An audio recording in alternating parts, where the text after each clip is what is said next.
Topic हमारा continue है। जो एक एग्जांपल जो है वो देखते हैं।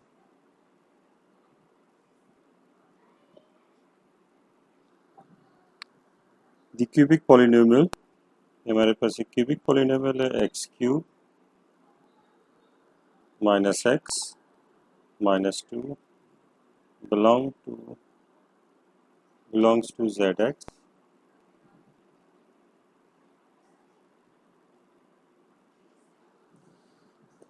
ये एक इररिड्यूसिबल पॉलिनोमियल है, इज इररिड्यूसिबल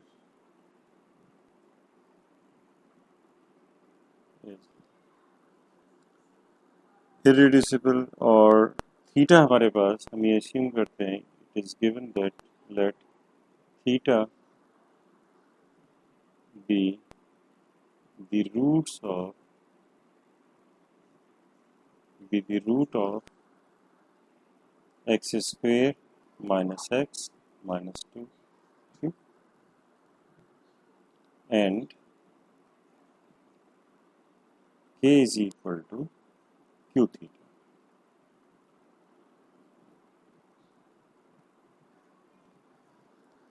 तो ये गिवन है। तो क्योंकि ये इररिड्यूसिबल पॉलिनोमियल है, so degree of k over q, क्योंकि 3 डिग्री पॉली, तो degree of k over q is 3। हमने ये इससे पहले पढ़ा है कि इस थीटा का अगर डिस्क्रिमिनेंट निकालना है तो discriminant of theta is equal to -4 a cube -27 b square. तो अब ये हो जाएगा -4, a की वैल्यू यहाँ पर -1 है, -1 का क्यूब -27, b की वैल्यू -2 है, -2 का स्क्वायर। तो ये हमारे पास आ जाएगा 104।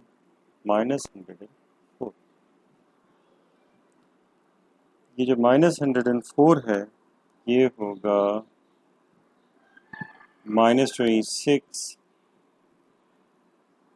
Times 2 square. इस तरीके से आप लिख सकते हैं। अब हमें पता है कि जो है वो D theta over D K, ये हमेशा डी थीटा ओवर डी के हमेशा परफेक्ट स्क्वायर होगा। तो अगर ये परफेक्ट स्क्वायर इंटीजर होगा तो इसका मतलब ये हुआ कि डी के की वैल्यू हम क्या क्या रख सकते हैं, हम सेट कर सकते हैं D K is equal to -104। अगर हमने डी के -104 रखा तो इससे डिवाइड होगा तो ये आपके पास 1 आ जाएगा। इसी तरीके से अगर हम डी के, क्योंकि परफेक्ट स्क्वायर बनाना है तो डी के हम -26 सेट कर सकते हैं। तो अगर डी के हम -26 सेट करेंगे तो ऐसी सूरत में ये 2 स्क्वायर यानी कि 4 आ जाएगा। ठीक, तो इसका मतलब ये हुआ कि हम जो दो वैल्यूज जो है वो सेट कर सकते हैं, वो हमारे पास एक 101 आ रही है और दूसरी वैल्यू जो है वो 104 आ रही है और दूसरी वैल्यू -26 आ रही है। अब हमने एक और जो है वो चीज़ पढ़ी थी कि ये जो अगर हमारे पास k हो, यानी इससे पहले हमने ये पढ़ा था कि k अगर कोई अलजेब्राइक नंबर फील्ड हो, ठीक है, तो ऐसी सूरत में वो उसका जो डिस्क्रिमिनेंट होगा वो 0 या फिर 1 मॉड्यूलो 4 होगा। ये हमने जो है वो रिजल्ट पढ़ा था। ठीक है, मतलब एक थ्योरम था कि let K be an algebraic number field then discriminant of K congruent to 0 और 1 मॉड्यूलो 4। ठीक है, तो अब आप ये देखिए कि जो डिस्क्रिमिनेंट ऑफ के है तो इसमें जो है ये जो 104 है ये तो आपके पास जो है 0 मॉड्यूलो 4 आएगा, लेकिन -26 जो है ये 2 मॉड्यूलो 4 है, यानी कि 1 मॉड्यूलो 4 या 0 मॉड्यूलो 4 नहीं आ रहा। ठीक है, तो हम क्या लेंगे, हम लेंगे take D K is equal to -104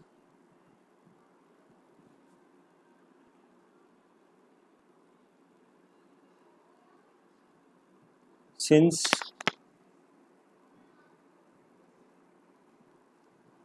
-104 is congruent to 0 modulo 4 and -26 is not congruent to 0 or 1 modulo 4। तो इसका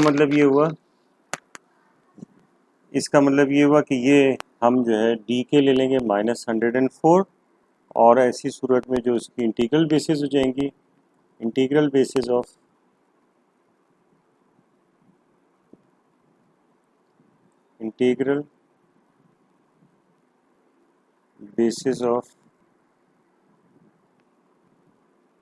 के is 1 theta and theta square.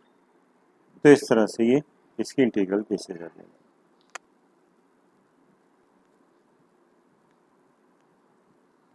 अच्छा, अब ये जो कंडीशन थी ना, ये इसमें जो है वो हमारे पास एक रिज़ल्ट जो है वो और है, और वो रिज़ल्ट जो है वो ये है कि एक रिज़ल्ट जो है वो हमारे पास और है, देख लेते हैं।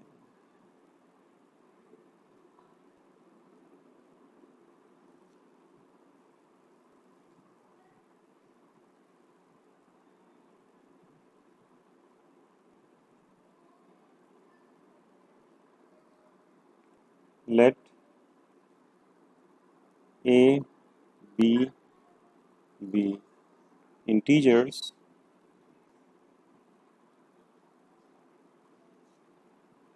such that x cube plus ax square, ax plus b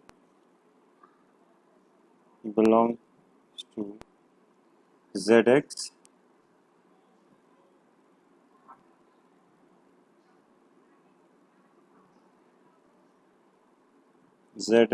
is irreducible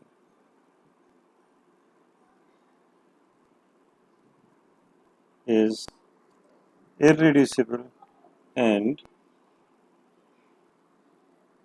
-4a cube -27 b square, which is discriminant, and that discriminant is equal to 4m, where m is a square free integer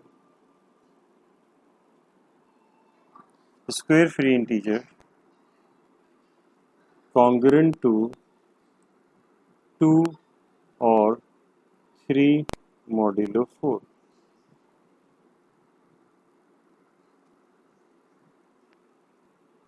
and let theta be a root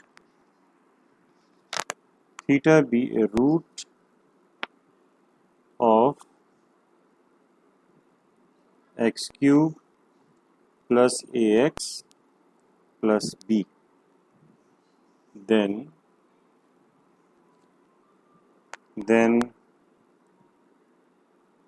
1 theta square is an integral basis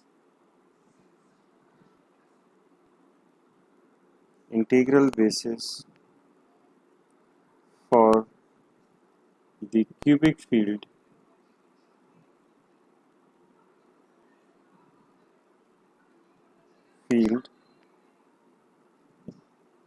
q theta।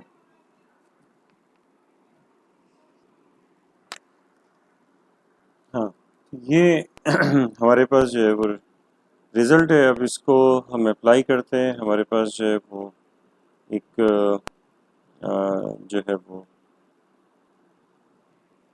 Example इसमें देख लेते हैं। तो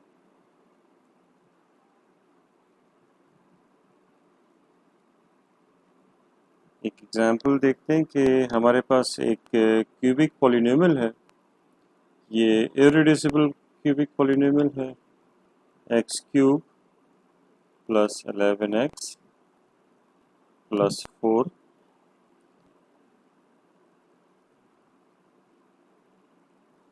zx is irreducible।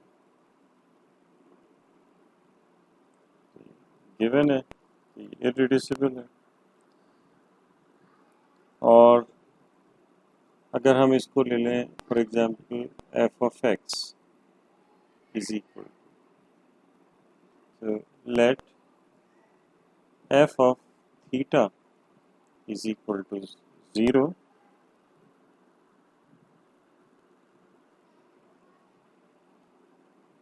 such that k is equal to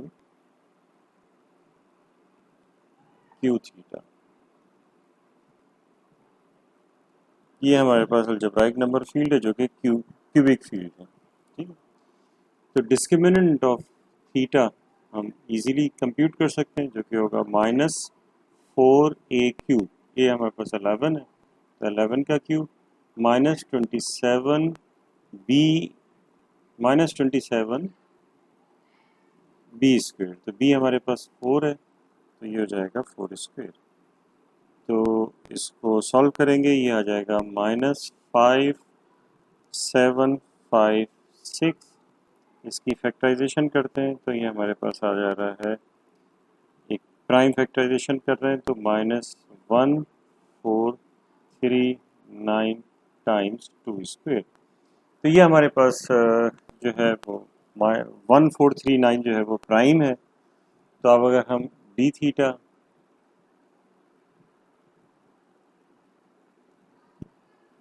over D के निकालेंगे, तो अगर हम इस पूरे को वही रख देते हैं जो ये है, तो फिर ये 1 आएगा। यानी कि हम अगर सेट करते हैं D K is equal to -1439 times 2 square, तो ये 1 आ जाएगा।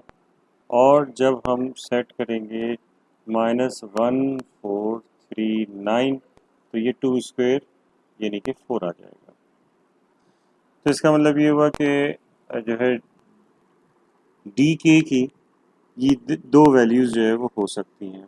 ठीक है, और अब अगर आप देखें तो ये जो चीज़ है, ये फर्स्ट ये है कॉन्ग्रुएंट टू 0 मॉड्यूलो 4, और ये दूसरा वाला है कॉन्ग्रुएंट टू 1 मॉड्यूलो 4।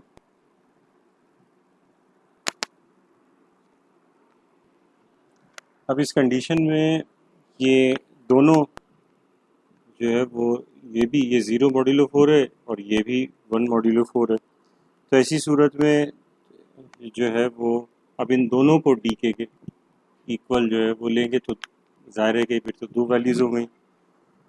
तो ऐसी सूरत में 1 थीटा और थीटा स्क्वायर को जो है वो बेसिस जो है वो नहीं ले सकते, यानी कि डी के जो होगा वो 1 theta square theta 1 theta theta square के इक्वल जो है वो नहीं होगा। ठीक है, और जो पिछला चैप्टर है उसमें चैप्टर 6 में हमने ये पढ़ा था कि theta plus theta square by 2 ये क्या था, इज एन इंटीजर ऑफ के। ये के का इंटीजर था और ये रूट भी था इस पॉलिनोमियल का। ठीक है, and F of theta plus theta square over 2, ये 2 है,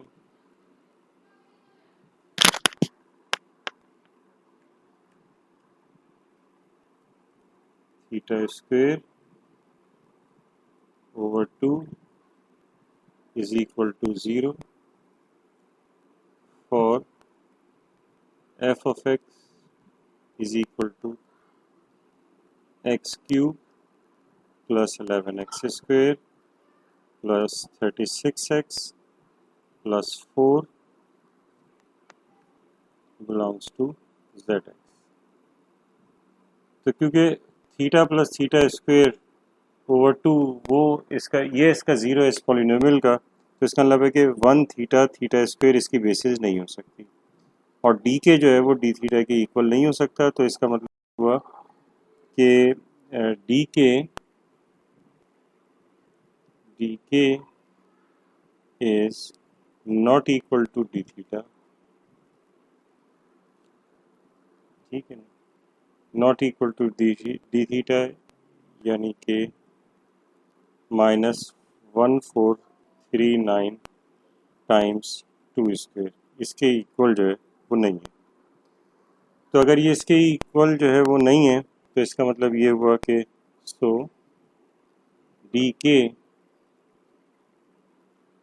इज इक्वल टू -1439, तो फिर ये इसके इक्वल हो जाएगा,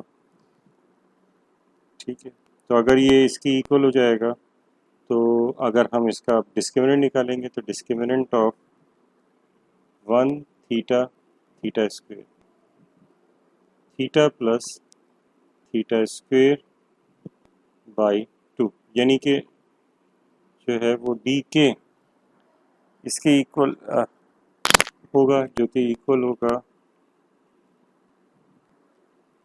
1 0 0, क्योंकि पहला एलिमेंट 1 है, दूसरा एलिमेंट थीटा है, तो 0 थीटा का कोएफिशिएंट 1 होगा और फिर 0, फिर उसके बाद 0, और फिर उसके बाद ये 1/2 थीटा और थीटा स्क्वेयर है, तो थीटा का सेकंड वाले में कोएफिशिएंट 1/2 होगा और थीटा स्क्वेयर का 1/2 अगेन होगा, और ये हो गया इसका square,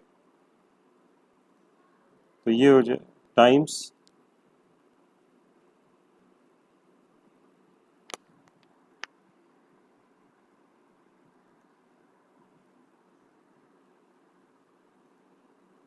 d1 theta theta square, ठीक है, जो कि डी थीटा के इक्वल है। ये चीज़ जो है वो डी थीटा के इक्वल है। तो अब ये आ जाएगा हमारे पास, इसकी वैल्यू जब कैलकुलेट करेंगे तो ये 1/4 आ जाए, 1/2, तो इसको 1/4 लिख देते हैं, और ये डी थीटा, तो डी थीटा हमने निकाला था, डी थीटा की वैल्यू थी हमारे पास -5756, और फिर ये आ जाएगा -1439। तो इसका मतलब ये हुआ कि इंटीग्रल बेसिस जो क्यू थीटा की होंगी वो क्या होंगी, इंटीग्रल बेसिस जो क्यू थीटा की अब आपके पास आएंगी वो आएंगी 1 theta and theta plus theta square over 2, ये इसकी इंटीग्रल बेसिस आ गई। तो इसमें हमने ये चीज़ें कर ली, लेकिन बाज़ औक़ात ऐसा होता है कि हम बिल्कुल जो है वो यूज़ नहीं कर सकते हैं, जो 7.1.4 थ्योरम है उसको हम बिल्कुल यूज़ नहीं कर सकते हैं। जैसे कि अब जो है वो आप इस एग्ज़ाम्पल जो अब हम नेक्स्ट करने वाले हैं वो एग्ज़ाम्पल है, उस एग्ज़ाम्पल में जो है वो इसे देखते हैं।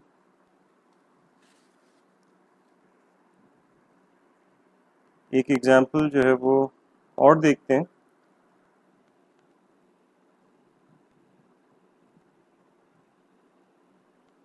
ये एग्ज़ाम्पल जो है उसमें हमने किया है कि let theta is equal to cube root of 2, यानी कि ये भी क्यूबिक फील्ड है। And set k is equal to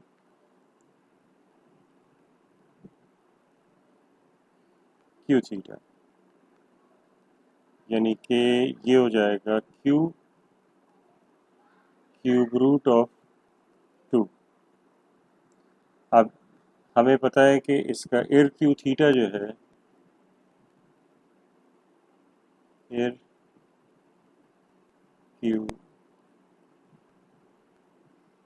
theta ये हो जाएगा एक्स क्यूब माइनस 2।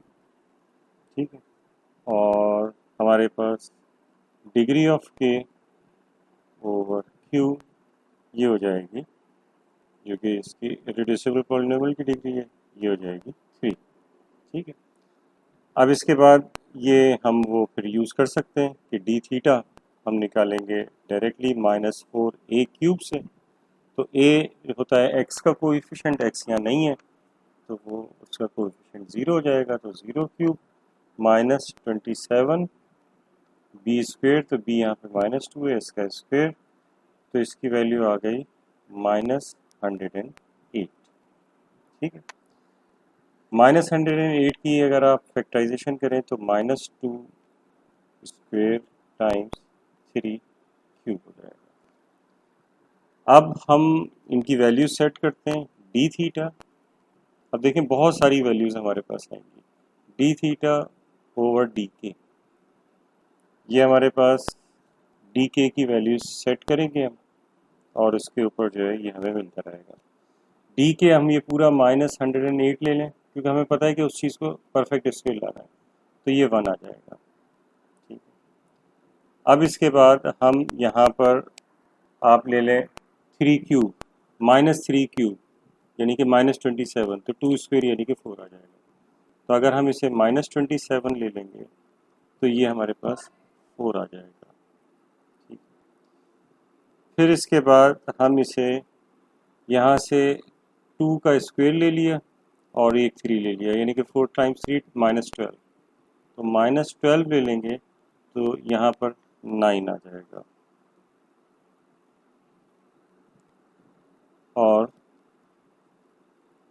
और यहाँ पर हम -3 ले लेंगे तो ये आ जाएगा 36। तो इस तरह से ये बहुत सारी वैल्यूज़ आ रही हैं। अब इसमें देखें कि ये जो है 108, ये क्या है, ये कॉन्ग्रुएंट टू 1 मॉड्यूलो 4 है, 0 मॉड्यूलो 4 सॉरी, ये भी यही है, ये 1 मॉड्यूलो 4 है,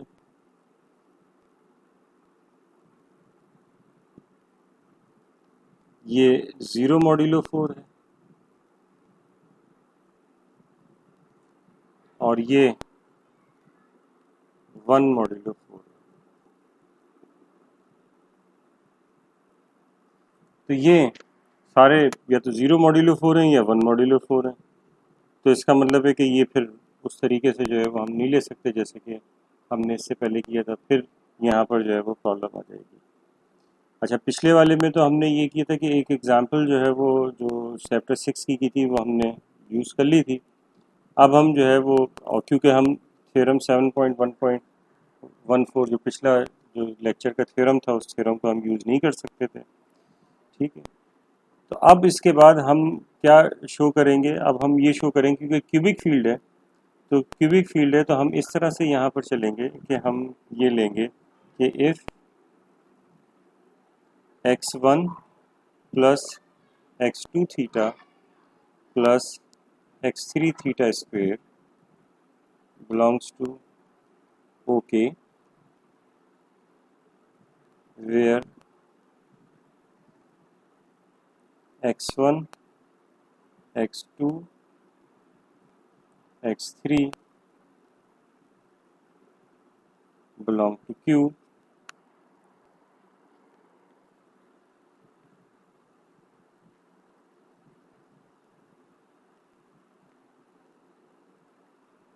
then x1, x2, x3 belong to z, so that 1 theta theta square is an integral basis of k and dk is equal to -108। यानी कि इस तरह से हमें चलना है, यानी कि हम जो है ये तो हमें नज़र आ रहा है यहाँ पर कि clearly z plus z theta plus z theta square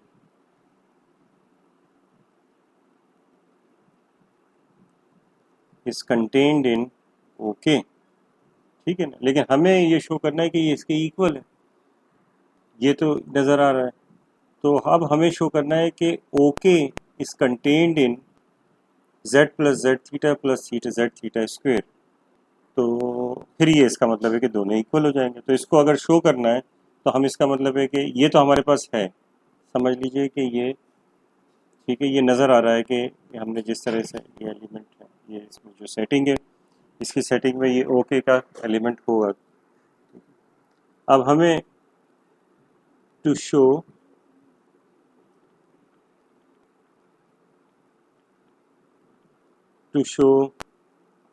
OK is a subset of Z plus Z theta plus Z theta square. We assume that जो एक नॉर्मल तरीक़ेकार है, अगर हम इसका सबसेट शो करना चाह रहे हैं तो OK में से एक एलिमेंट ले लेंगे। तो हमने अस्यूम किया, we assume that alpha belongs to OK, ये हमने इसमें अस्यूम कर लिया। अगर ये OK में से है तो देन तो इसका मतलब ये होगा कि ये K में से भी होगा, then alpha belongs to K। तो इसका मतलब ये हुआ कि ये अल्फ़ा जो है वो K का एक एलिमेंट है।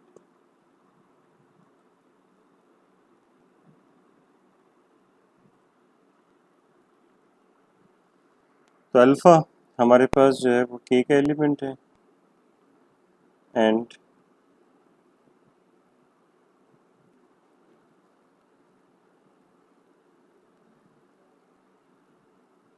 thus there exists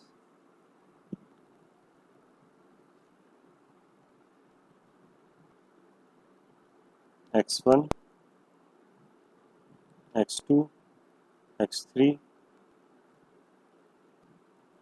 q such that, अच्छा देखिए कि ओ के की जो बेसिस होंगी वो इंटीग्रल बेसिस होंगी के की, जो कि हमें नहीं पता।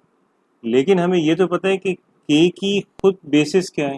के की बेसिस अगर थीटा जो है वो इसका ज़ीरो है, जो पॉलिनोमियल था, तो के की जो बेसिस होंगी वो होगी 1 थीटा थीटा स्क्वायर। तो इसका मतलब है कि हर एलिमेंट को जो है के हर एलिमेंट को इस फॉर्म में लिखा जा सकेगा। तो इसका मतलब है कि हम ये लिख सकते हैं कि alpha is equal to x1 plus x2 theta plus x3 theta square. इस तरीके से हमने इसे लिख दिया। अब इनके के कॉन्जुगेट्स लिखेंगे। The K conjugates are the k conjugates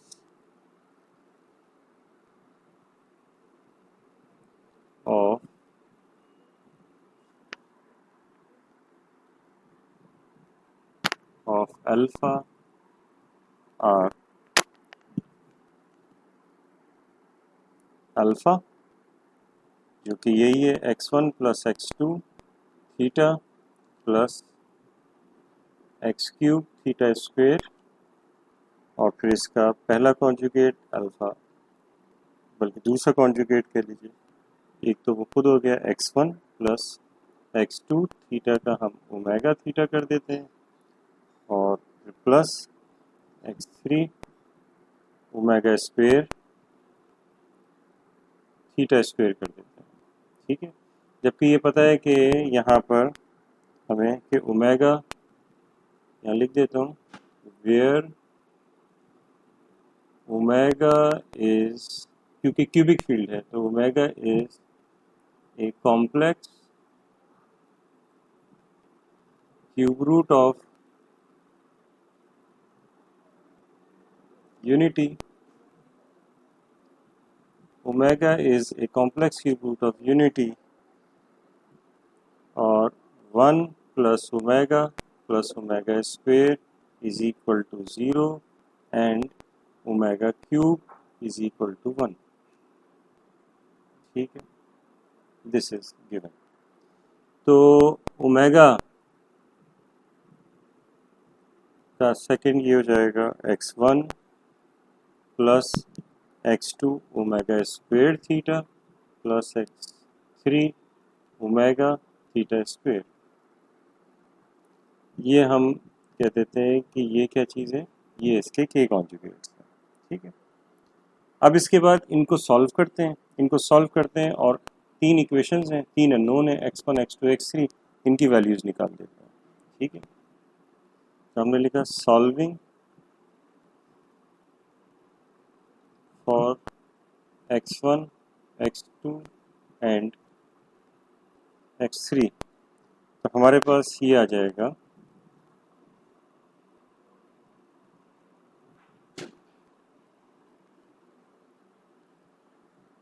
alpha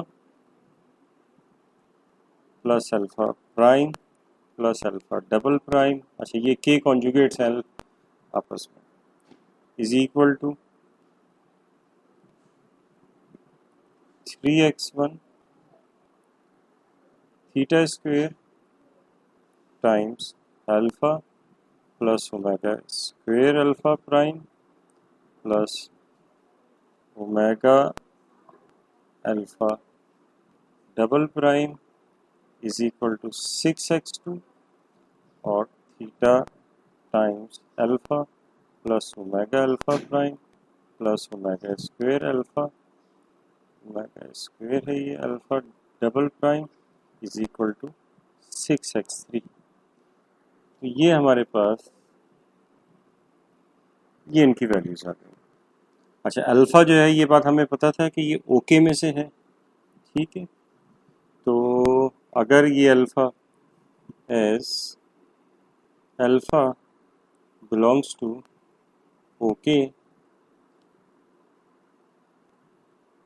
then we have alpha prime alpha alpha prime alpha double prime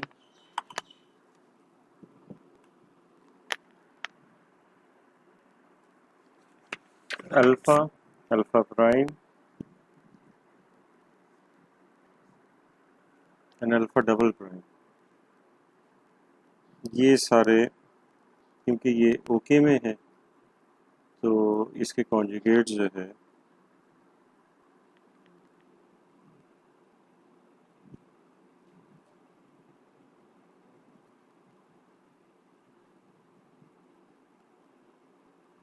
ये ओमेगा में होंगे as theta belongs to OK. So we have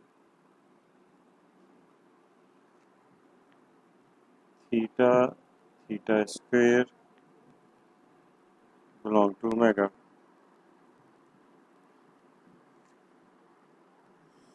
और and as omega and omega square belong to z plus z 1 plus square root of -3/2, ये omega और omega square दोनों इसमें होंगे and this is equal to O Q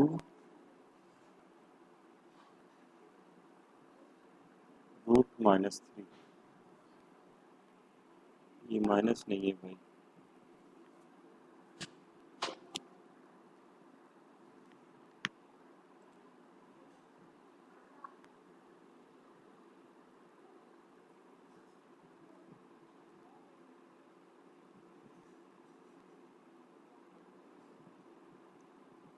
Q root minus.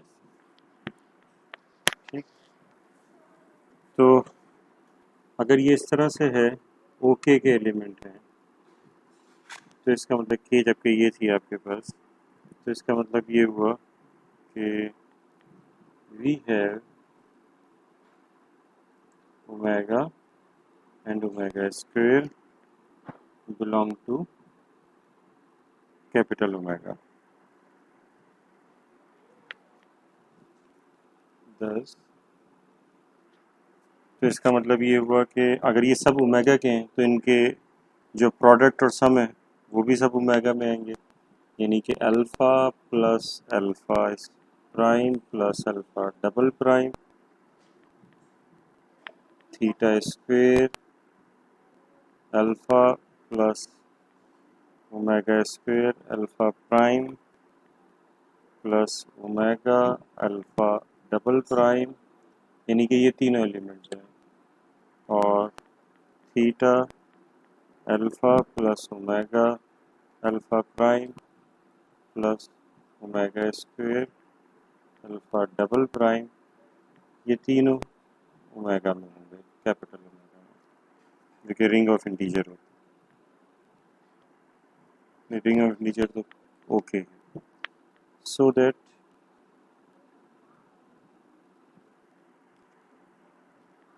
Three x one belong to, अच्छा ये three x one, क्योंकि x one x two x three जो है वो किसके एलिमेंट्स थे, वो क्या कहते हैं उसे, क्यू के एलिमेंट्स थे। तो थ्री एक्स वन जो है ये ओमेगा में भी आ गया, क्यू में भी आ गया, तो इसका मतलब ये हुआ कि ये इंटीजर होगा। इसी तरीके से सिक्स एक्स टू यहाँ भी यहीं लिख देता हूँ, यहाँ पर सिक्स एक्स टू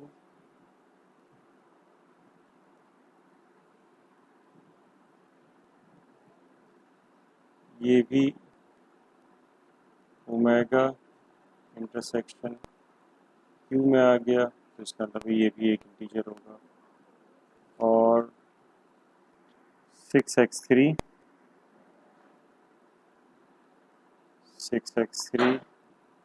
ये भी जो है ओमेगा इंटरसेक्शन क्यू में आ गया, तो ये भी एक इंटीजर होगा। तो इस तरह से हमारे पास ये सारे इंटीजर्स हैं।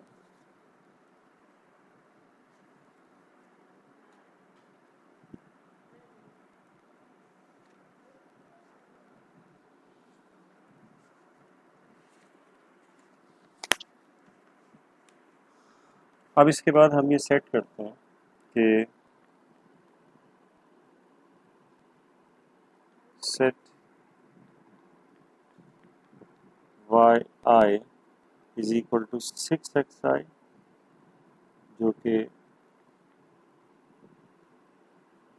z में होगा, और i की वैल्यू हम ले लेंगे 1 2 3। ठीक है, क्योंकि ज़ाहिर है 3x1 भी z में है तो 6x1 भी z में होगा। अब i की वैल्यू 1 होगी तो y1 3x1 6x1 हो गया, y2 6x2 हो गया, y3 6x3 हो गया। ठीक है, सो दैट अब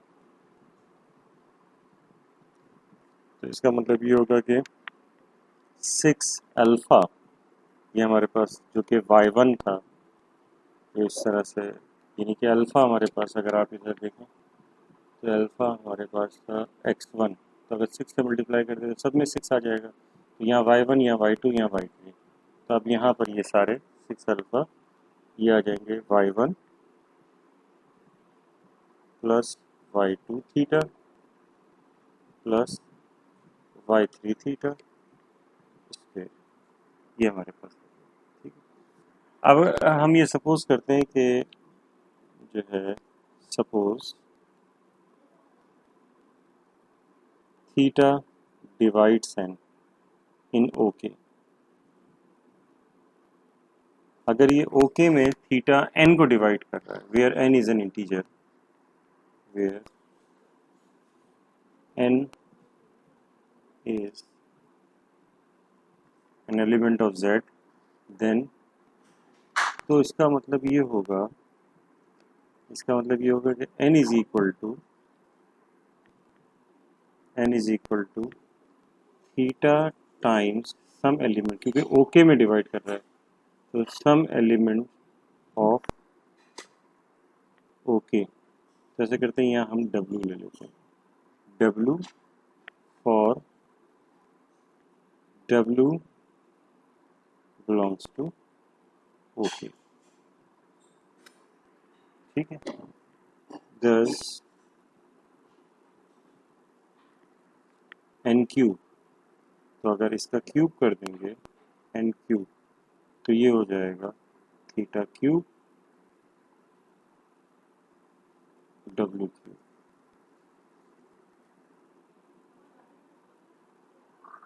तो अब हमारे पास जो है क्यूब बराबर हो गया थीटा क्यूब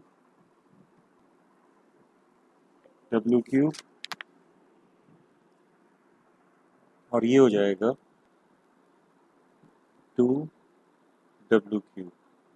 ये 2 कहाँ से आ गया? ये एक्चुअली अच्छा ये हो जाएगा, और फिर ये बता दूं कि W, ये मैं बताता हूँ 2 कहाँ से है। W बराबर हो जाएगा W क्यूब बराबर हो जाएगा n क्यूब बाई 3, और ये क्यू में होगा क्योंकि n हमारे पास जो है वो z में है। ठीक है, अच्छा ये थीटा क्यूब 2 कैसे हो गया? क्योंकि हमें पता था कि f ऑफ x जो था वो एक्स क्यूब -2 था, और f theta is equal to 0 था, यानी कि theta cube -2 is equal to 0 था। तो यहाँ से थीटा क्यूब जो है वो 2 आया। ठीक है, तो इसको अलग कर देते हैं, जो कि इससे इसका ताल्लुक नहीं। अच्छा, अब इसके बाद जो है वो हमें ये बात पता है कि जब ये Q से हमारे पास आ रहा है, जबकि ये ओमेगा किसका एलिमेंट था? ओके का एलिमेंट था। तो ओमेगा सॉरी W जो है वो हमने कहा था कि ओके का एलिमेंट है, तो एंड W क्यूब जो होगा ये भी ओके का एलिमेंट होगा। ठीक है, और आपको पता है कि O K is a subset of omega.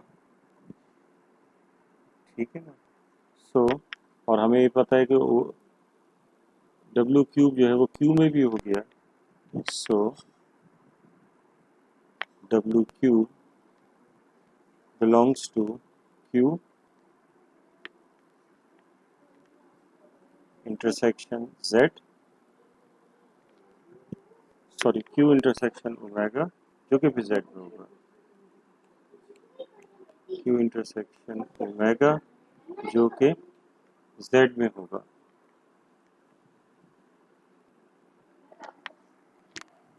Thus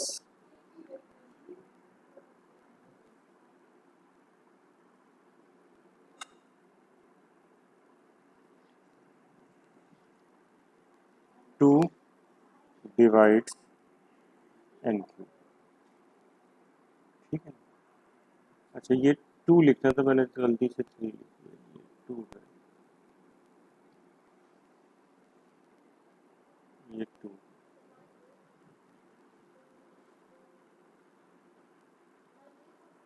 ये 2 है, बल्कि इधर से इरेजर ले लेते हैं।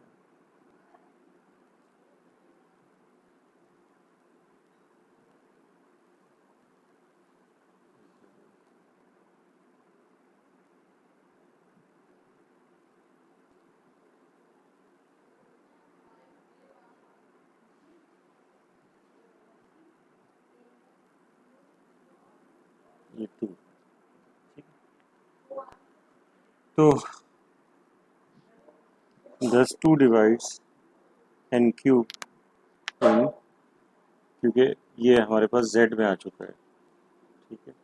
और जब ओमेगा क्यूब जो है, डब्ल्यू क्यूब जेड में है, और तो अगर डब्ल्यू क्यूब एक इंटीजर आ गया तो जाहिर है कि 2 इस एन क्यूब को डिवाइड करेगा इन जेड, तो जेड में ये इसे डिवाइड करेगा। बट 2 इज ए प्राइम, ये क्लियर है कि 2 is prime,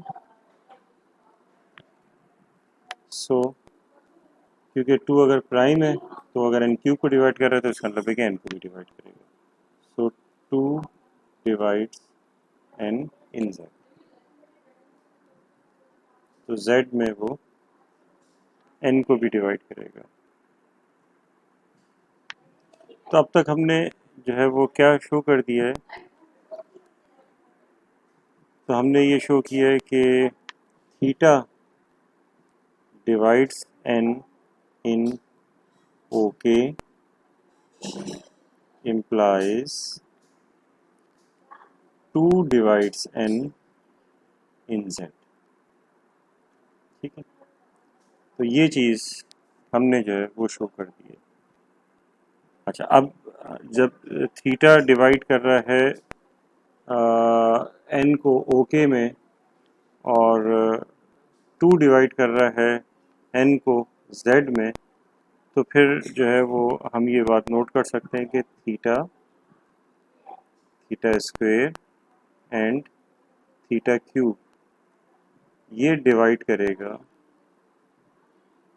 divides 2 in okay, okay में डिवाइड करेगा एज, ये बात हमें पता है कि 2 जो है वो थीटा क्यूब के बराबर है, क्योंकि 2 थीटा क्यूब के बराबर है तो जाहिर है कि थीटा भी 2 को डिवाइड करेगा, थीटा स्क्वायर भी 2 को डिवाइड करेगा, और थीटा क्यूब भी 2 को डिवाइड करेगा ओके में, ठीक है।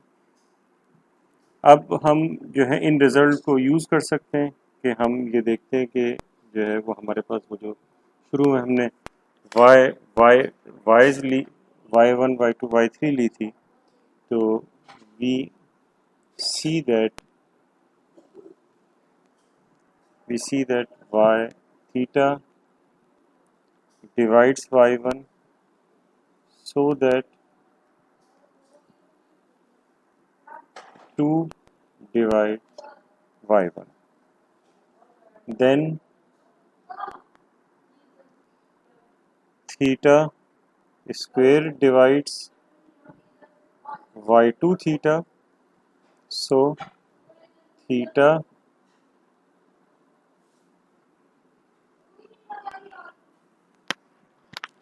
theta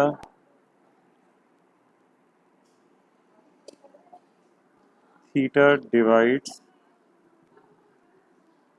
y2, theta divides y2, तो ये 2 डिवाइड्स y1, और इसी तरह से हम ये लिख सकते हैं कि 2 डिवाइड्स y2 और 2 डिवाइड्स y3, ठीक है। सिमिलरली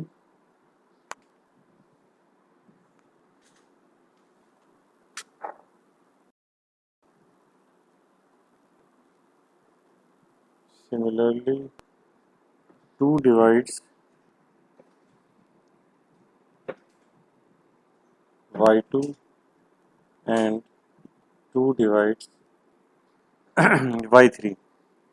अब इसके बाद हम यहाँ पर सेट करते हैं yi इज इक्वल टू, क्योंकि सब 2 जो है वो y1 y2 y3 तीनों को डिवाइड कर रहा है, तो 2zi के बराबर एज्यूम कर लिया, और i हमने ले लिया 1 2 3, यानी ये yi जो है ट्वाइस ऑफ z1 ट्वाइस, क्योंकि ये 2 जो है वो इन तीनों को डिवाइड कर रहा है। तो अब हमारे पास जो है ये क्या आ जाएगा, इसको हमने फर्दर ये ले लिया कि 3 अल्फ़ा, क्योंकि वो 6 लिया था, अब वो 2 से ये डिवाइड कर रहा है, तो अब हम इसको 3 अल्फ़ा ले सकते हैं कि 3 alpha is equal to z1 plus z2 theta plus z3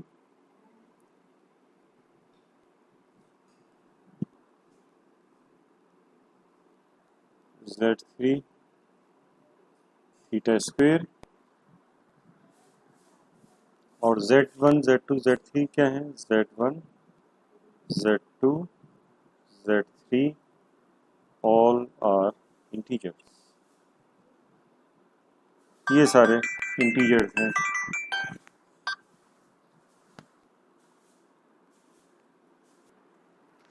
अच्छा, if we assume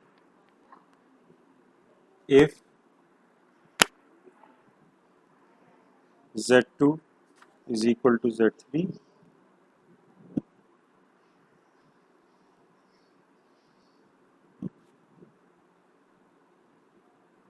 Z2 is equal to Z3 is equal to 0, अगर ये 0 हो जाए देन तो ऐसी सूरत में ये 3 अल्फ़ा Z1 के इक्वल हो जाएगा, then 3 alpha is equal to Z1, so alpha is equal to Z1 upon 3, और ये फिर क्योंकि ये Z में था तो ये अल्फ़ा जो है वो Q में आ जाएगा, but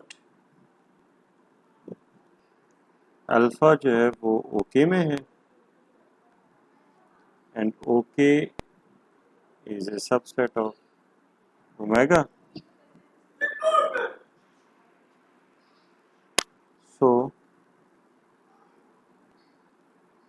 so that alpha belongs to Q intersection omega, तो इसका मतलब ये हुआ कि ये भी एक इंटीजर हो जाएगा। तो अल्फा जो है वो हमें पता चले कि एक इंटीजर है, hence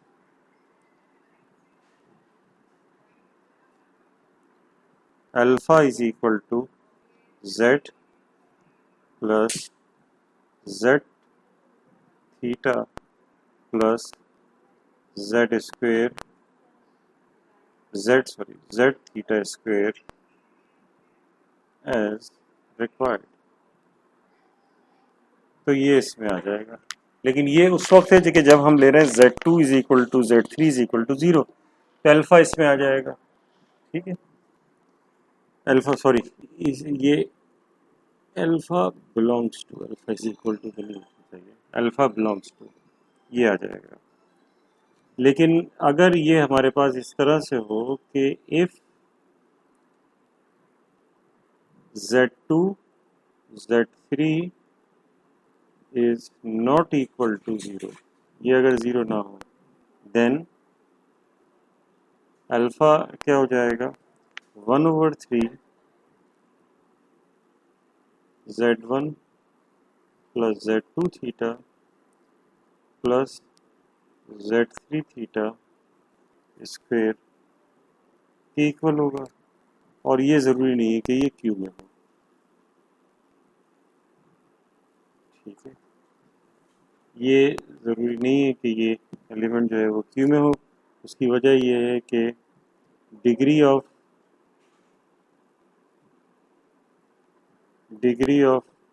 irreducible polynomial over Q of theta is equal to 3, ये जो है डिग्री 3 है। सिंस ठीक है, हेंस क्यू अल्फा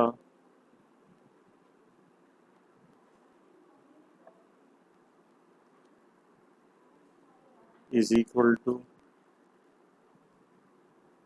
क्यू, क्योंकि अल्फा हम इसके इक्वल ले रहे हैं, तो ये हो जाएगा 1/3 Z1 plus Z2 theta plus Z3 theta square,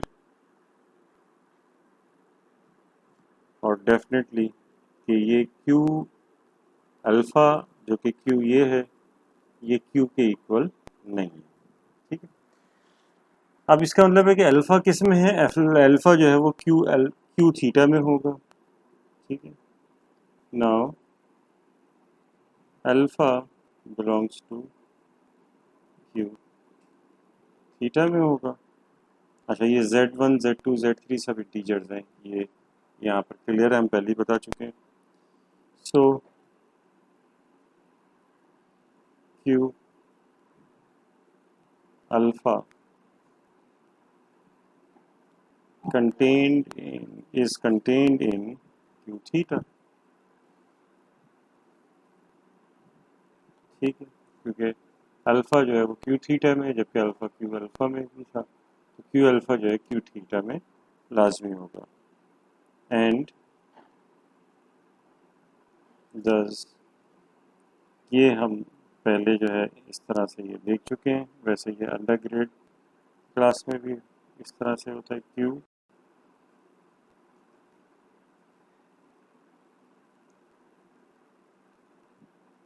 इनकी डिग्रीज का प्रोडक्ट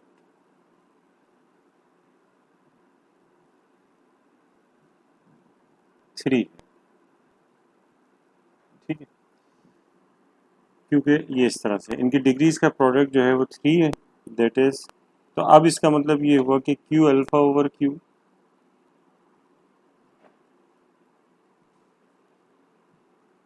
दैट इज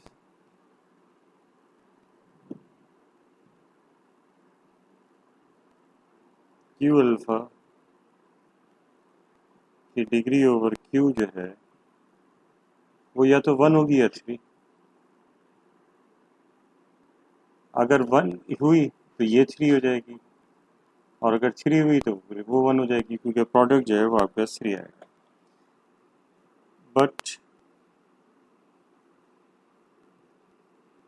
ये बात हमें पता है कि Q अल्फा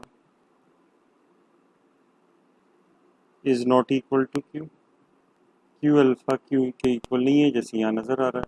तो इसका मतलब ये हुआ कि अगर ये Q हुआ तभी वन होगी, तो इसका मतलब वन नहीं हो सकती। So degree of Q alpha over Q is not equal to 1, is not equal to 1. Hence degree of Q alpha over Q is equal to 3। तो इसका मतलब ये हुआ कि डिग्री 3 हो गई, ठीक है।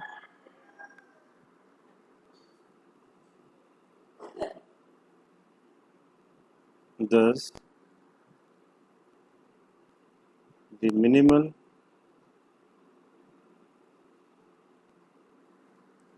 polynomial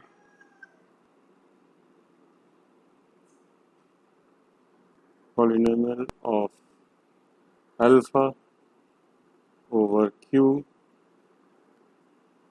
is of degree 3. Now alpha is a root of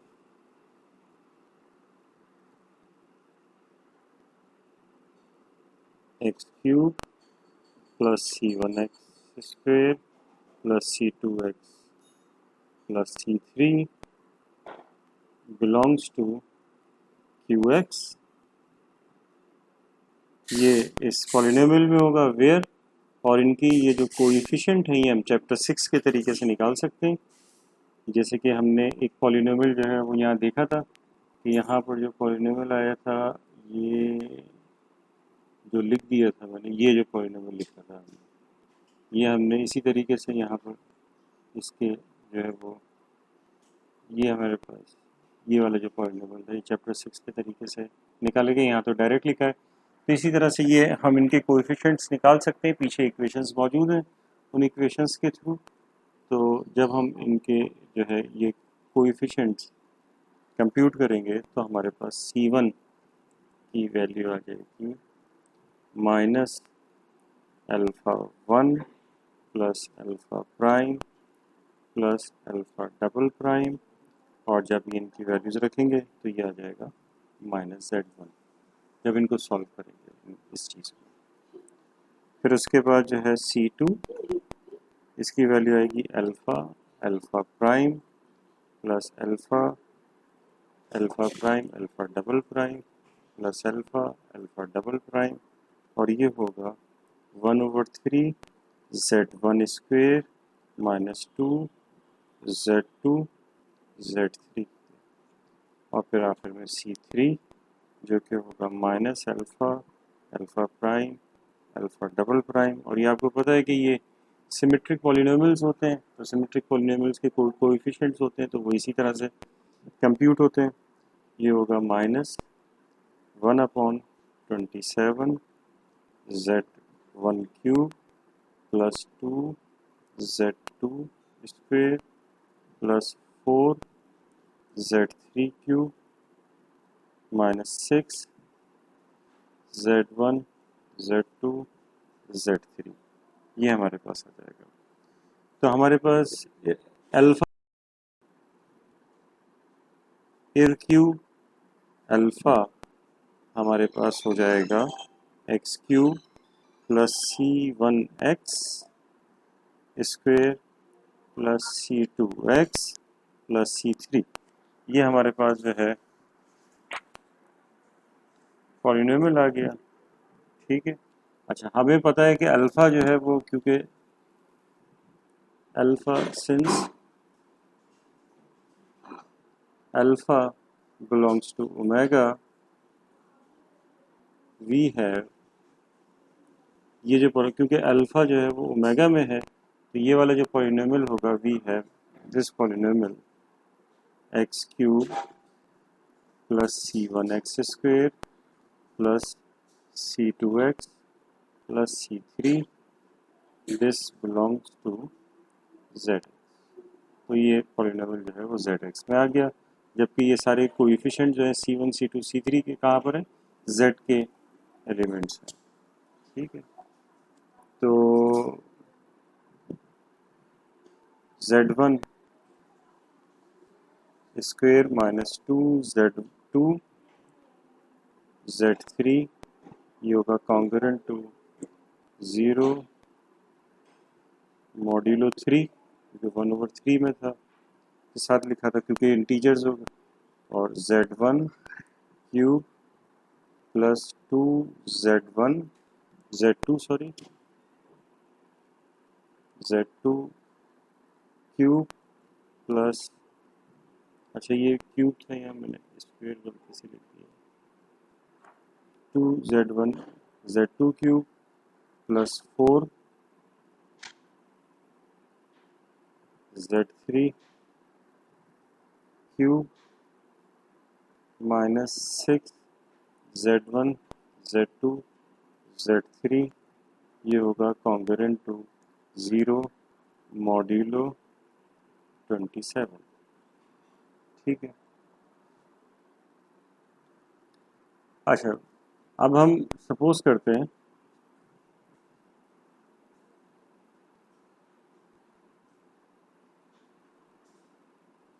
suppose at least one of Z1 Z2 Z3 is not divisible by 3, then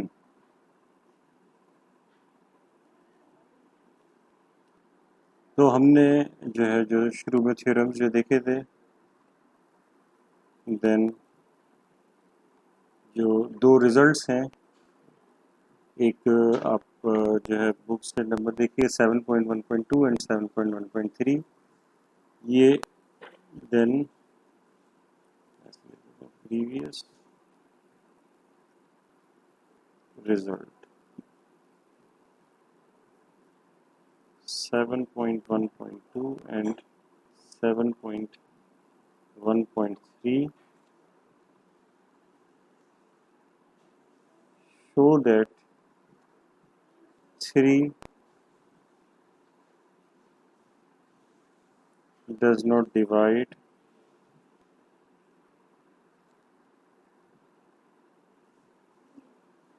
any of Z1 Z2 Z3.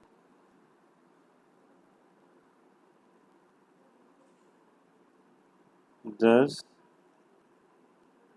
we have Z1 cube plus 2Z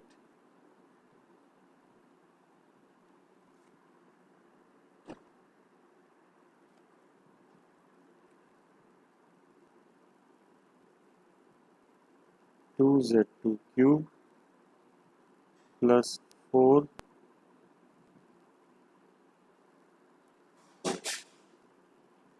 Z3 cube congruent to 0 modulo 3. अब ये बात हमें पता है कि as Z cube is congruent to Z modulo 3 for any integer. So this is true for all integers, any integer Z. We have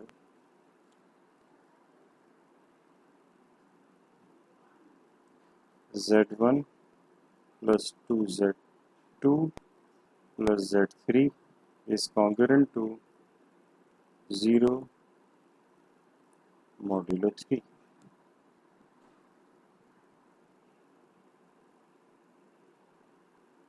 तो ठीक है, तो इसके मुताबिक जो है 10 as 3 does not divide Z1, Z2 और Z3, we must have Z1, Z2, Z3 is equal to, और ये सबके लिए लिखना है 1 2 3, सॉरी 1 2 1,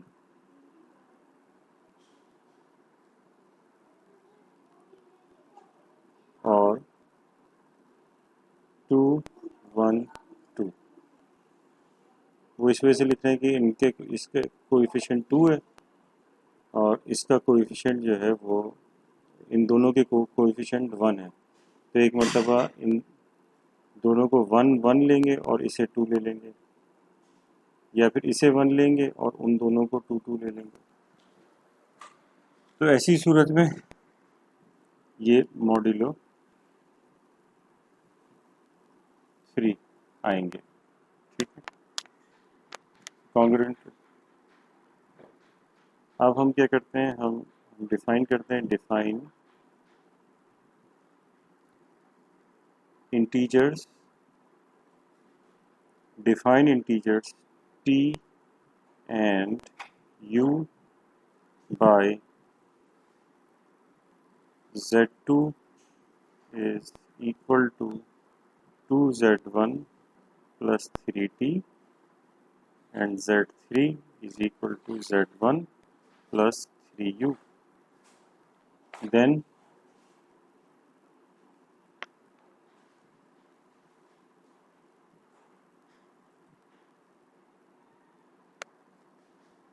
Then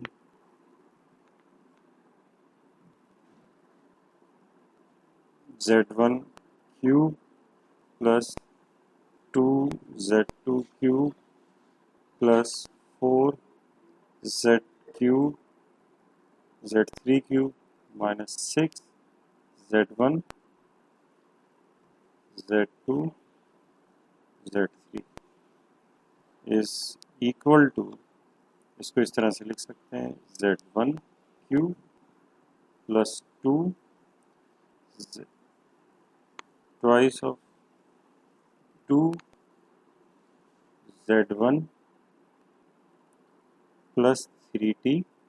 इसकी वजह है कि z2 को हमने इस तरह से ले लिया और इसका क्यूब, फिर उसके बाद प्लस 4 और हमने z3 की जगह ये ले लिया, तो सबको, तो फिर आपके पास हो जाएगा 4 z1 प्लस 3u इसका क्यूब, फिर उसके बाद -6z1 times 2z1 plus 3t times z1 plus 3u।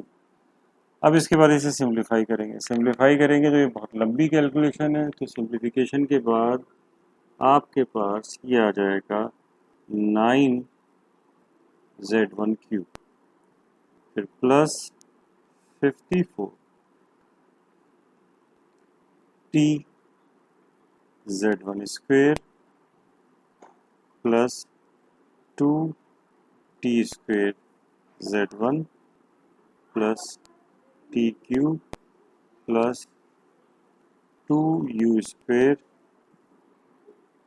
z1 plus 2u cube minus T U z1, ये आपके पास आ जाएगा। अब ये जो है सब कॉन्ग्रुएंट होगा क्योंकि 54 जो है 27 से डिविजिबल है, तो ये ख़त्म हो जाएगा और ये 9z1 क्यूब मॉड्यूलो 27 आ जाएगा। तो इसका मतलब ये हुआ कि ये वाली जो चीज़ है ये 0 मॉड्यूलो 27 नहीं है। ये यहाँ पे क्लियर हो गया, नॉट इक्वल टू 0 मॉड्यूलो 27। ठीक है, तो हमने ये कहा था कि as 3 does not divide z1, तो ये कॉन्ट्रडिक्शन आ रहा है, कॉन्ट्रडिक्टिंग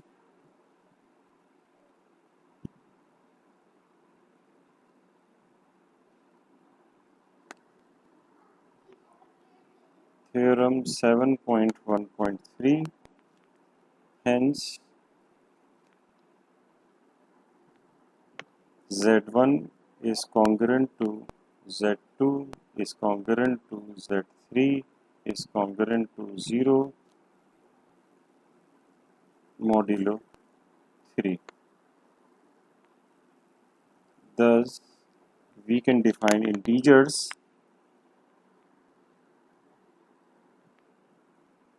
thus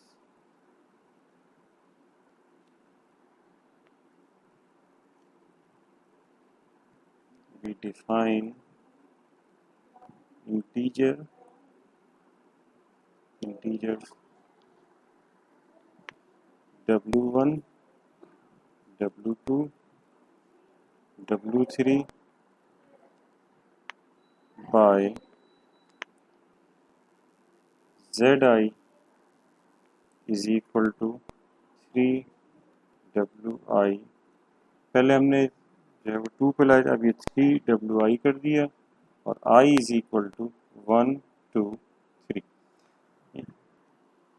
तो अब हमारे पास जो है ये क्या आ जाएगा कि अल्फ़ा की वैल्यू ये आ जाएगी w1 plus w2 theta plus w3 theta square.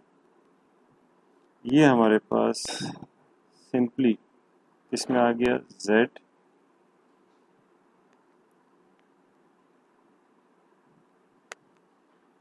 Theta plus z theta square इसमें ले लिया।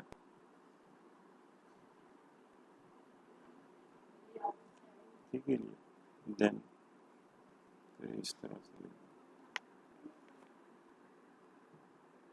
देन यहाँ लिखना चाहिए देन, तो फिर ये हमारे पास हो जाएगा।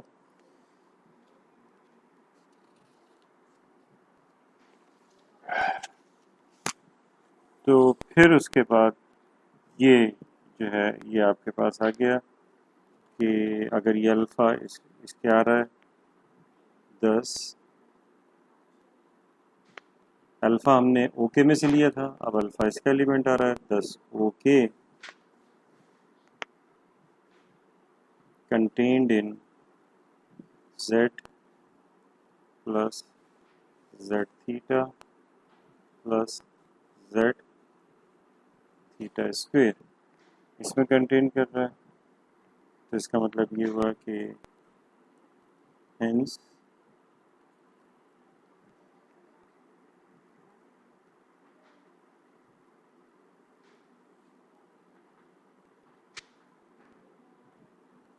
वन, यानी कि इसका मतलब ये हो गया कि O K is equal to Z plus Z theta plus Z theta square. तो इसका मतलब ये हुआ कि जो ओके की बेसिस हैं वो क्या होंगी, वन थीटा थीटा स्क्वेयर होंगी, is a basis of okay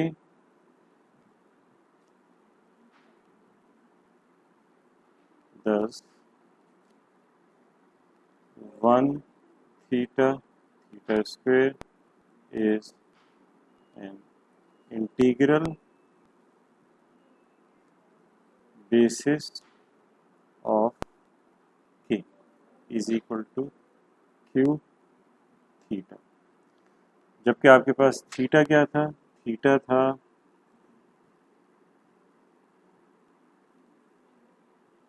cube root of to, तो ये हो जाएगा क्यूब रूट ऑफ टू। तो इसका मतलब ये हुआ कि इंटीग्रल बेसिस जो है वो क्या होंगी, इंटीग्रल बेसिस जो है वो होंगी one cube root of two comma cube root of two का स्क्वायर, ये इसकी इंटीग्रल बेसिस है। और जब इंटीग्रल बेसिस आ जाए तो फिर हम डी के निकाल सकते हैं, यानी कि अब हमारे पास जो है डी के हो जाएगा D Q cube root of two, और वो उसकी इंटीग्रल बेसिस हमारे पास मौजूद है, तो हम उसके डिटर्मिनेंट से one cube root of two cube root of two का स्क्वायर, और फिर इसके बाद कॉन्जुगेट वन का कॉन्जुगेट, दोनों को इसके कॉन्जुगेट एक पर ओमेगा आएगा, omega cube root of two और फिर omega square cube root of to.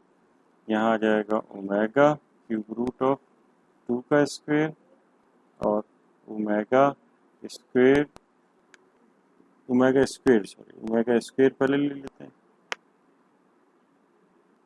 Omega square और ये ओमेगा, क्योंकि हमें क्या करना है कि मोनोमॉर्फिज्म्स होते हैं ना ये, तो ये इसका स्क्वायर, जब इसके स्क्वायर को सॉल्व करेंगे तो हमारे पास ये आ जाएगा -108।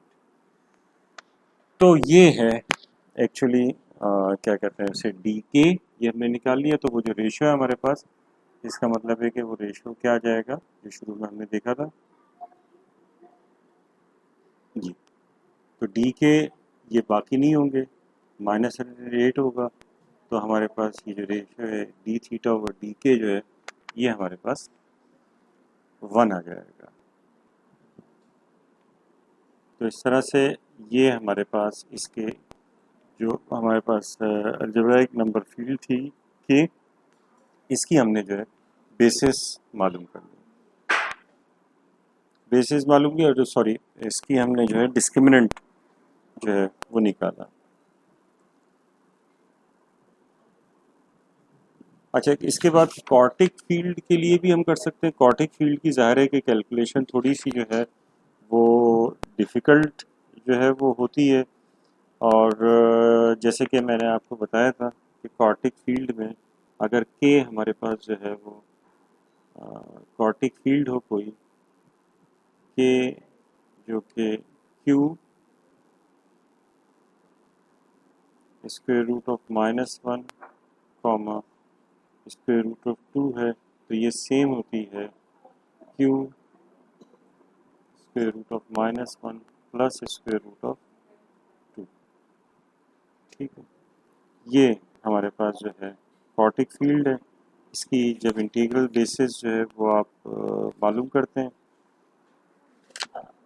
तो इसकी इंटीग्रल बेसिस आपके पास जो है, ज़ाहिर है कि इसकी कैलकुलेशन जो है वो बहुत बहुत लंबी होती है और इसमें 4 एलिमेंट्स होते हैं। तो इसकी जो इंटीग्रल, इसकी ओके की जो बेसिस होती है, इसका ओके जो है वो बराबर होता है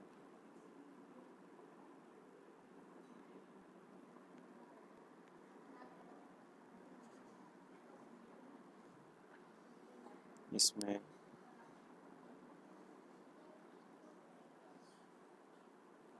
z plus z square root of -1 plus z square root of 2 plus z square root of 2 plus square root of -2 divided by 2। तो जो इसकी इंटीग्रल बेसिस होंगी वो इंटीग्रल बेसिस जो है ये हो जाएंगी इंटीग्रल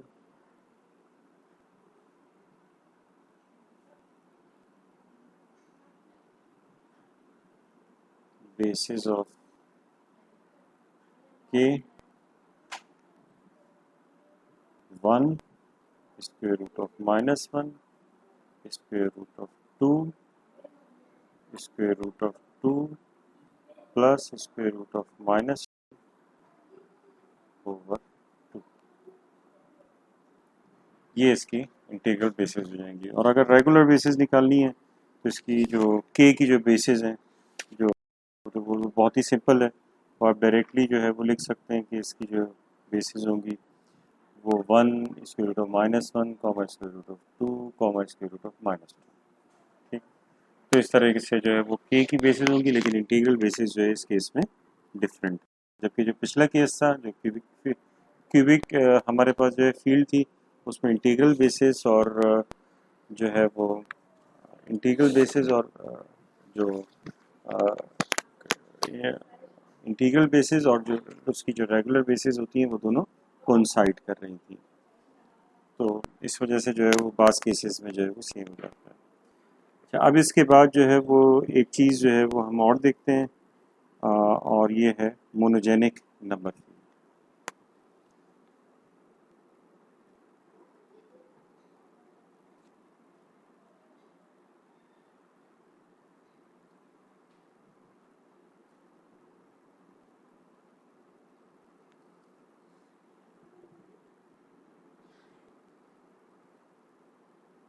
मोनोजेनिक नंबर फील्ड।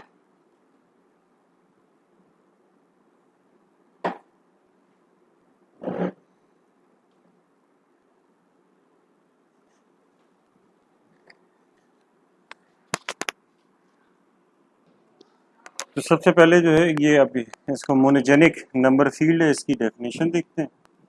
तो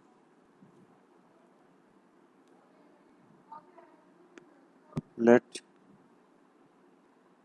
k be an algebraic number field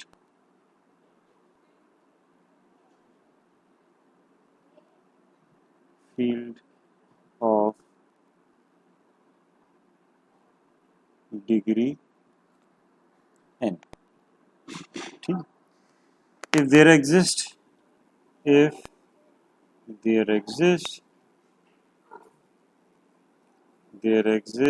an element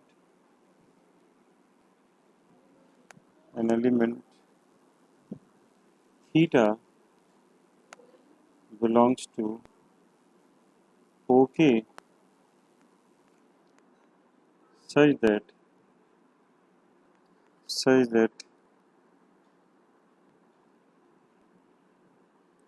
1 theta to the power n minus 1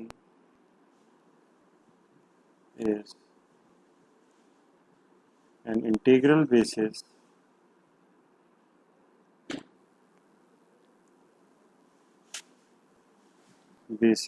for k, then k is said to be monogenic।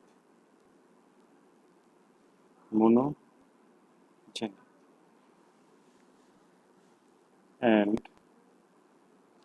integral basis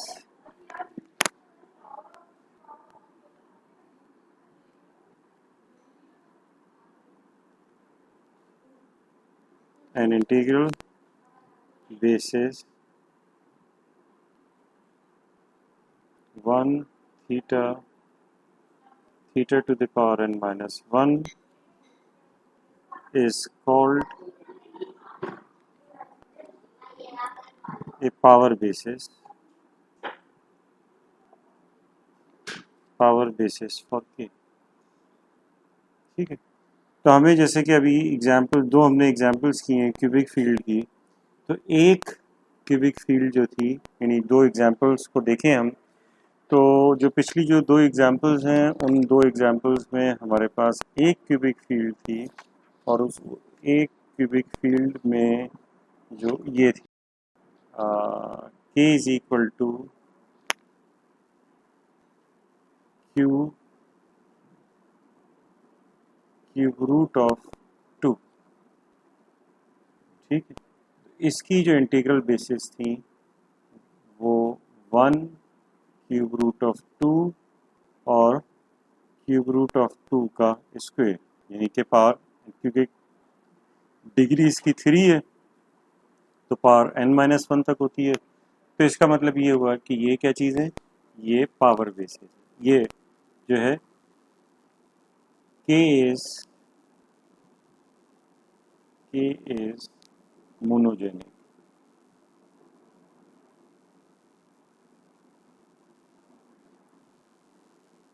monogenic number field,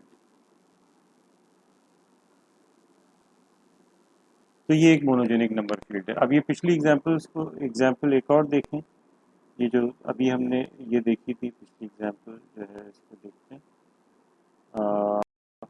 इससे पहले वाली और इससे पहले ये वाली। इसमें जो है हमारे पास ये वाली जो एग्जांपल थी, इस एग्जांपल में जो है वो जो इंटीग्रल बेसिस ऑफ k थी वो 1 theta plus theta square upon 2, ये इसकी इंटीग्रल बेसिस थी। 1 थीटा स्क्वायर नहीं थी, जिसका इररिड्यूसिबल पॉलिनोमियल जो है वो ये था। तो ये इसका मतलब ये हुआ कि k इस सूरत में मोनोजेनिक नहीं है। ठीक है, यानी कि जिस केस में k is equal to Q theta है and theta is a zero of f of x equals x cube, क्या equation, x cube plus 11x plus 4, x cube plus 11x plus 4 का ज़ीरो, जबकि f of theta is equal to 0 है।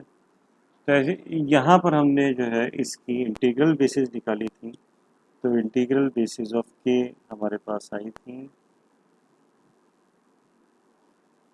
Integral basis of k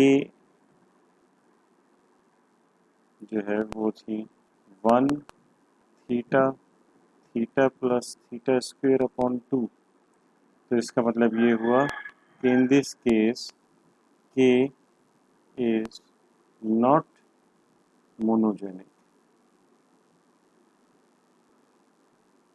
k is not monogenic.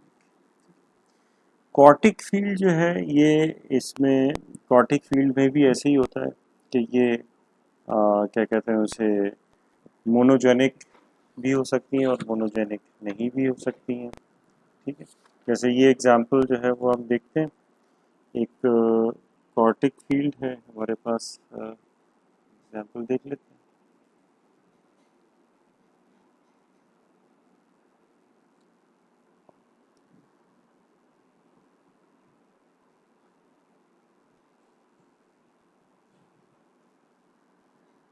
कि k is equal to Q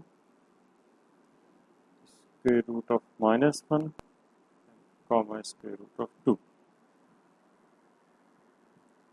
अब हम जो है theta ले लेते हैं इसे, square root of 2 plus iota, हम एज्यूम कर लेते हैं कि iota square root of 2 over 2, ये हमारे पास जो है वो थीटा है। यानी ऐसा है अगर एलिमेंट कोई जो है वो मिल जाए तो इस तरह से, ये इसकी बेसिस जो है वो हमने जो है वो देखी थी। तो अब हमारे पास जो है वो क्या आ जाएगा, थीटा स्क्वायर, इसका स्क्वायर करेंगे तो इसका स्क्वायर हो जाएगा square root of 2 plus iota square root of 2 by 2 का स्क्वायर हो जाएगा 2 प्लस 2 आयोटा और फिर -2 डिवाइडेड बाई 4, और नहीं यहाँ बीच में 4 आएगा तो इसको इरेजर ले लेते हैं। तो ये 4 आएगा, तो ये आपके पास आयोटा आ गया, इसका स्क्वायर। थीटा का इसी तरह से क्यूब भी निकाल सकते हैं, तो थीटा का क्यूब जब निकालेंगे तो ये आ जाएगा,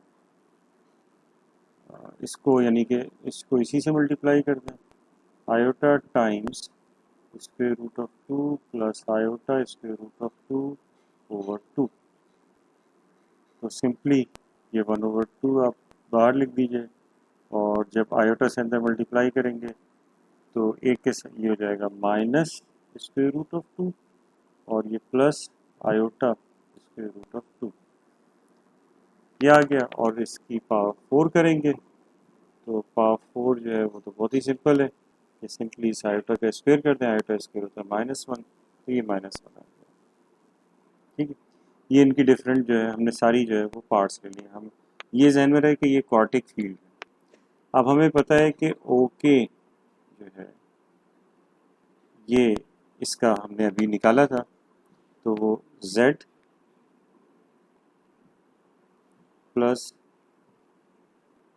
z स्क्वायर रूट ऑफ -1, तो इसे आयोटा लिख रहे हैं, ये देखिए ये निकाला हुआ है इसका, ये रहा, ये मतलब निकाला नहीं है, मतलब इसको लिख दिया था, ये जो है z स्क्वायर रूट ऑफ -1, इसे हम आयोटा लिख देते हैं, ये √2 और ये 2 प्लस आयोटा √2/2, इस तरह से हम जो है इसे लिख देते हैं। ये हमारे पास z है plus z square root of 2 plus z 1/2 square root of 2 plus iota square root of 2। ये तो जो हमने ये z ओके जो है वो होता है। अब इस चीज़ को हमने थीटा लिखा हुआ है, ठीक है, ये हमारे पास क्या चीज़ है, थीटा क्यूब है, इसको थीटा क्यूब लिख देंगे। स्क्वायर रूट ऑफ 2 ये क्या चीज़ है, स्क्वायर रूट ऑफ 2, तो स्क्वायर रूट ऑफ 2 जो है वो कैसे आएगा कि थीटा में से अगर हम थीटा क्यूब माइनस कर दें, यहाँ पर लिख दें थीटा माइनस थीटा क्यूब, ठीक है, तो थीटा माइनस थीटा क्यूब यानी कि इसमें से ये माइनस कर दें तो ये हो जाएगा square root of 2 plus iota square root of 2 plus square root of 2 और फिर उसके बाद minus iota square root of 2 divided by 2, ये हो गया कैंसिल, और 2 तो ये स्क्वायर रूट ऑफ 2 आ गया, तो स्क्वायर रूट ऑफ 2 की जगह ये लिख सकते हैं। और आयोटा जो है वो बराबर है थीटा स्क्वायर, तो आप ये लिख सकते हैं कि z प्लस z आयोटा जो है थीटा स्क्वायर है, तो z theta square plus z और स्क्वायर रूट 2 की जगह आप लिख सकते हैं theta minus theta cube plus Z, और आप इसकी जगह लिख सकते हैं थीटा, क्योंकि ये जो है ये बराबर है थीटा के, जिसे आपने इसको एक्सटेंड किया था। ठीक है, अब जब आप इसे सिंप्लीफाई करेंगे तो ये हो जाएगा z plus Z theta square plus Z theta minus Z theta cube plus Z theta. तो ये अब ऐसे नहीं होता कि इसको जो है आप प्लस करके 2 कर दें, क्योंकि इंटीजर है, तो ये आप ये इस तरह से हो जाएगा z plus Z theta plus Z theta square plus Z theta cube. तो इसका मतलब ये हुआ कि ओके की basis 1 theta theta square theta cube होंगी इस थीटा के लिए, जबकि थीटा ये हो जाएगा। ठीक है, तो इसका मतलब ये हुआ कि जो इंटीग्रल बेसिस हो जाएंगी, तो इसका मतलब ये है कि जो इंटीग्रल बेसिस होंगी हमारे पास, इंटीग्रल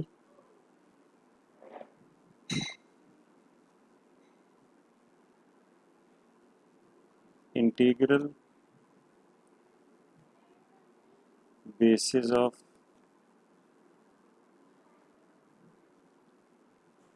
के ये हो जाएंगी 1 theta theta square and theta cube.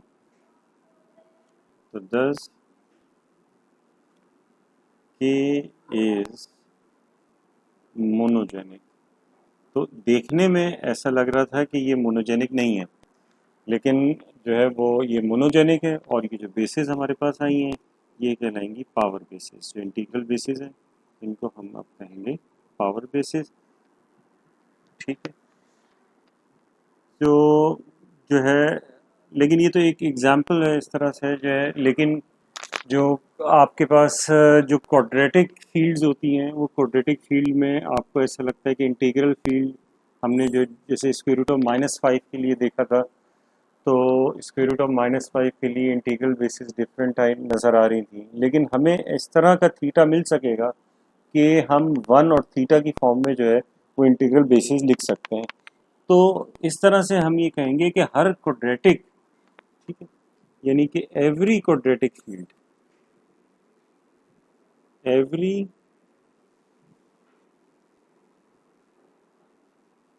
quadratic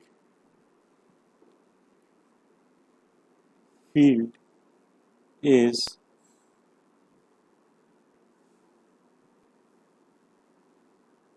monogenic.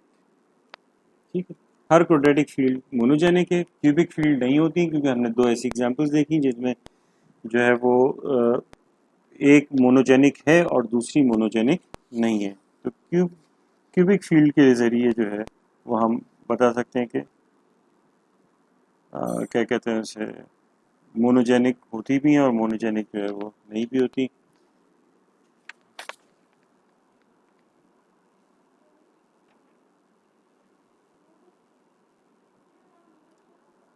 अच्छा, ये जो एग्जाम्पल हमने देखी थी,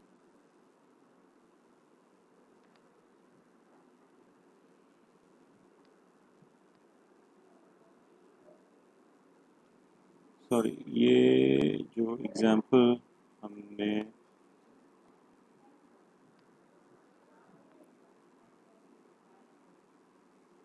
ये मोनोजेनिक फील्ड की एग्जाम्पल, यानी ये एग्जाम्पल जो थी ये मोनोजेनिक थी। ठीक है, दूसरी जो हमने एग्जाम्पल जो है वो देखी है,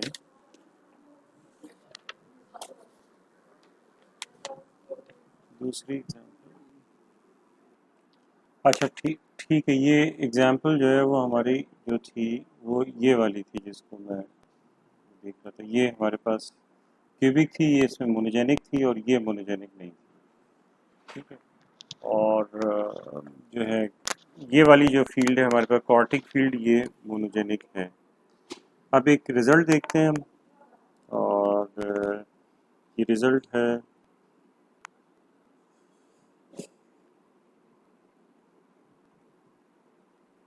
theorem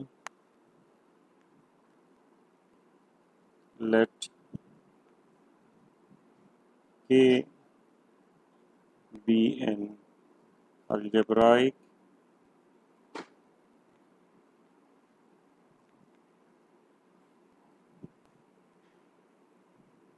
number field of degree n.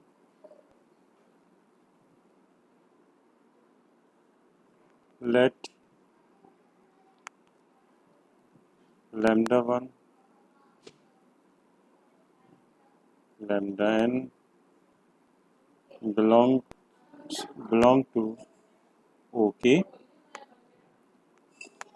be such that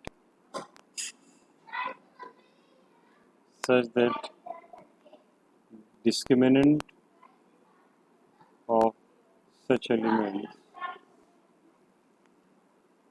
is not equal to 0. ठीक है. Then तो हमें ये प्रूव करना है कि डिस्क्रिमिनेंट ऑफ नंबर फील्ड के की absolute value is less than और equal to discriminant of lambda 1 lambda n की absolute value.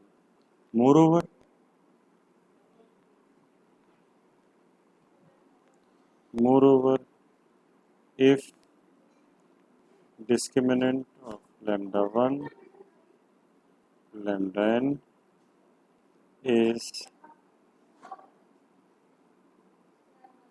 square free, then lambda n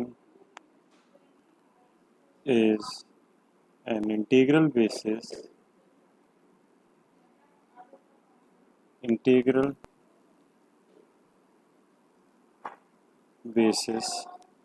for OK. Then integral basis for k लिखना चाहिए. Integral basis for k ये book में misprint है, ये k होना चाहिए. एनीवे इसका प्रूफ देखते हैं. इसका प्रूफ है, इसके प्रूफ के लिए हम क्या कर लेंगे, हम इंटीग्रल बेसिस k की अस्यूम कर लेंगे कि वो ईटा 1 से ईटा n तक है. तो मैंने ईटा लेट ईटा 1 ईटा n ये इसकी B N integral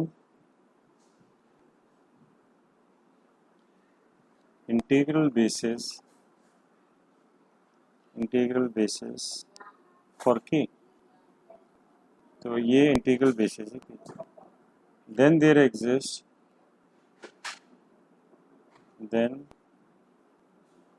exists Cij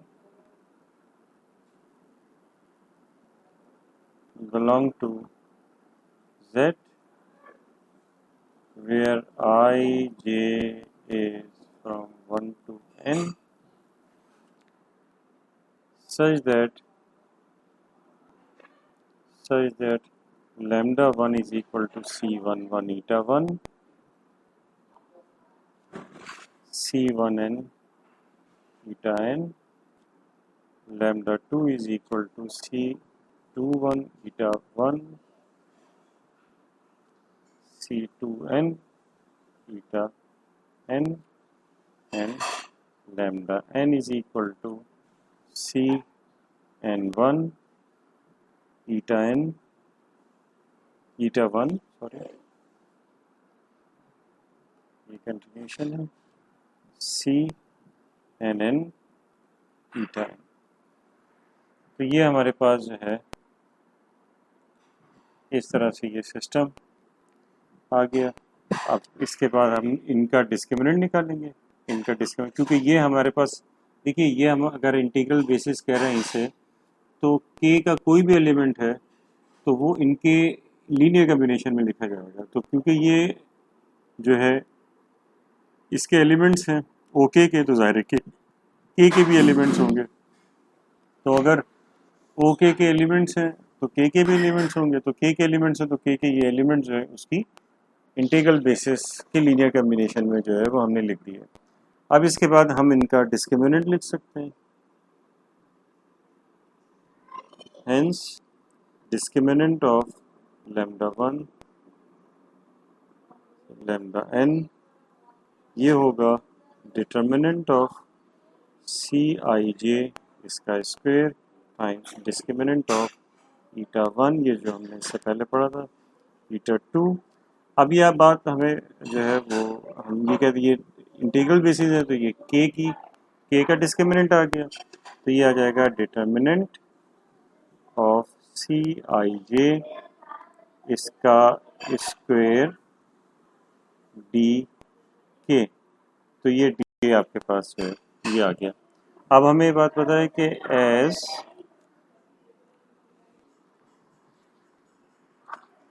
D lambda 1 lambda n is not equal to 0, तो ये हमारे पास गिवन है थ्योरम में। तो अगर ये 0 नहीं है, ठीक है, अगर ये 0 नहीं है तो इसका मतलब ये हुआ कि ये भी डिटर्मिनेंट ऑफ, क्योंकि ये तो 0 नहीं हो सकता, ये डिटर्मिनेंट 0 नहीं होगा, ठीक है। देन तो इसका मतलब है कि then determinant of C I J is not equal to 0। और हमें पता है कि अगर ये डिटर्मिनेंट जो है वो एक इंटीजर है, एज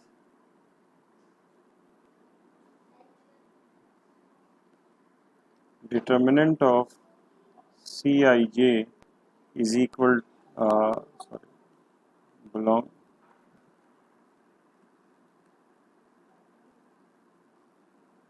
to z,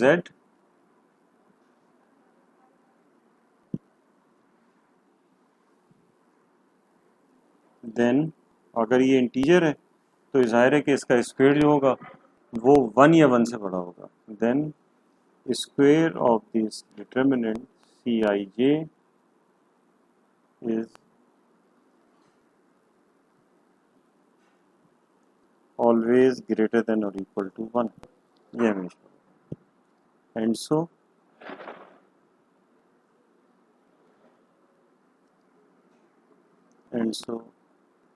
तो जब ये इसका स्क्वायर ये 1 से बड़ा होगा तो ये वाला जो डिस्क्रिमिनेंट है ये या तो इसके बराबर होगा या फिर इससे बड़ा होगा। तो सो इसकी एब्सोल्यूट वैल्यू 70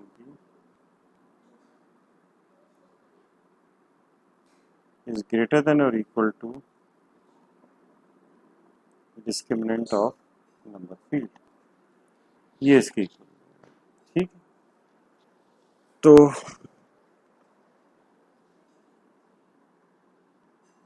इफ तो हमें यही प्रूव करना था कि ये ग्रेटर देन और इक्वल टू होगा, ठीक है। ये हो गया कि कोई से भी एलिमेंट हम लें जिसका डिस्क्रिमिनेंट 0 तो ये लेस देन और इक्वल टू होगा इससे, या ये ग्रेटर देन, यहाँ पे प्रूव कर दिया। अब दूसरी चीज़ जो हमें प्रूव करनी है वो क्या है, दूसरा part, more over if discriminant is square free, यानी कि अगर ये स्क्वायर फ्री हो जाए तो ये फिर इंटीग्रल बेसिस हो जाएंगी। तो हम ये ले लेते हैं कि अगर ये स्क्वायर फ्री हो जाए discriminant, so if B lambda 1 lambda n is square free, then discriminant of lambda 1 lambda n is equal to determinant c I j और इसका स्क्वायर टाइम्स डी के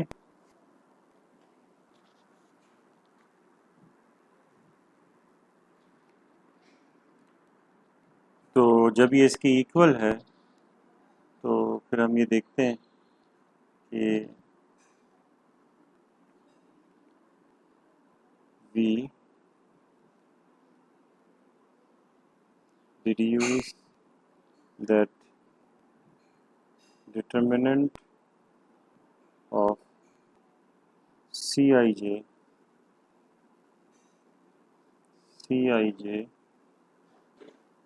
is equal to plus minus one. ठीक है, hence क्योंकि ये square free है तो square free है तो सिर्फ प्लस माइनस वन ही होना चाहिए, क्योंकि अगर कोई और नंबर हुआ तो वो स्क्वायर आ जाएगा और स्क्वायर आ जाएगा तो फिर डिस्क्रिमिनेंट ही स्क्वायर फ्री नहीं रहेगा, तो इस वजह से प्लस माइनस वन ही होना चाहिए। तो फिर उसके बाद हम लिखा हेंस डिस्क्रिमिनेंट, तो फिर ऐसी सूरत में डिस्क्रिमिनेंट जो है वो ये हो जाएगा lambda one lambda N is equal to D K, ये इसके इक्वल हो जाएगा, क्योंकि अगर प्लस हुआ या माइनस वन हुआ तो स्क्वायर होकर वन ही हो जाएगा, तो ये दोनों इक्वल हो जाएंगे। तो अगर डी के इसके इक्वल है तो फिर लैम्डा वन से लैम्डा एन तक ये क्या हो जाएंगी, बेसिस के एलिमेंट हो जाएंगे। दस